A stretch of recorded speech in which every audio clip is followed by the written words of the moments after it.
Alright, this is my new French debyer pan, all iron, and it comes with a sort of beeswax finish on it, sort of a protectant. So before you can season it, you gotta kind of clean that off. So I just heated some water, and you could probably do this in the pan as well. Alright, I've been kind of wiping that off with the hot water. You can actually see it's pretty sticky. You can see that beeswax.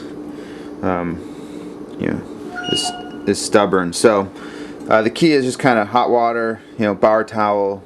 Probably don't want to Brillo pad it or anything too harsh, but just takes a little bit of elbow grease. And once that's done, we can season it.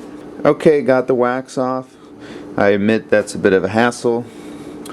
Takes a good 5 minutes or so. And now, put some oil in there. Nothing fancy. You want a good, good coating.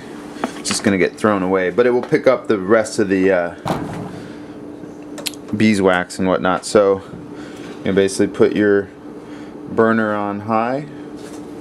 You definitely don't want to smoke the oil, so don't walk away from it unattended, but for a moment or so, basically let that heat up till it's good and hot. I usually kind of work it around the sides, but not a big as deal. And once that's hot, basically, don't burn yourself, but kind of pour the oil out and then use paper towels or napkins or something to wipe the rest of the oil out, and that's the stage 1 seasoning. Alright, the oil's getting pretty hot. I don't know if you can see, but there's the smoke coming off the bottom, so kind of that residual beeswax on the bottom that I couldn't get off is burning off, which is fine. And you can kind of see in the oil there's some of that wax substance is getting picked up as well. So a little bit longer and should be good. It's about 5 minutes, I'd say. Don't burn it, of course. That's the key. Alright, we're right at about 5 minutes. Starting to smell like burnt candles or something, so we'll go ahead and turn the heat off. Let it cool just for a little bit, 30 seconds or so, and pour that in a safe container. And then we'll get our paper towel, napkins, and wipe her down. Poured the oil out. This is still really hot, so you want to be careful. Just might even be worth wearing an oven mitt or something, but basically just kind of wiping down that remaining oil. Probably will take a few wipe downs to kind of get it, but not too big a deal because we're going to move on to stage 2 of the seasoning.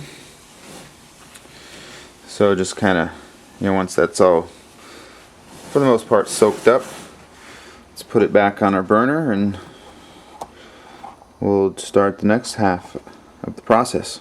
Okay, for me, it's time for the sacrificial bacon.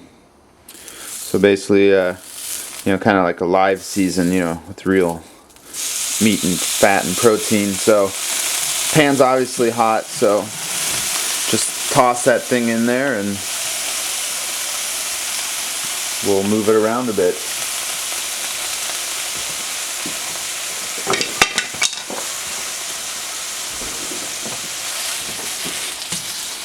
But you'll see, that bacon fat's already breaking down, and kind of not unlike the paper towel or napkin, just kind of work all that fat into the metal itself. We're not going to eat this piece. Probably would be fine, but to me it's always sacrificial, so I never eat it. You could probably use some people might use hamburger or something first, but bacon's just, got the most fat for the value. So cook that a while till it's pretty much cooked normal, and we'll wipe it down again. Alright, that's been cooking a little bit on medium heat, and you can see it starts to brown, and I kind of think that there's still some of that wax around, so I usually just, with a wooden tool, kind of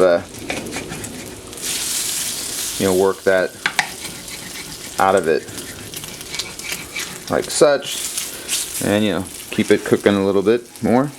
Okay, now it's starting to smell good. So I basically turn the heat down, once the bacon's kind of starting to crisp up, and just kind of, work it around a little bit more. And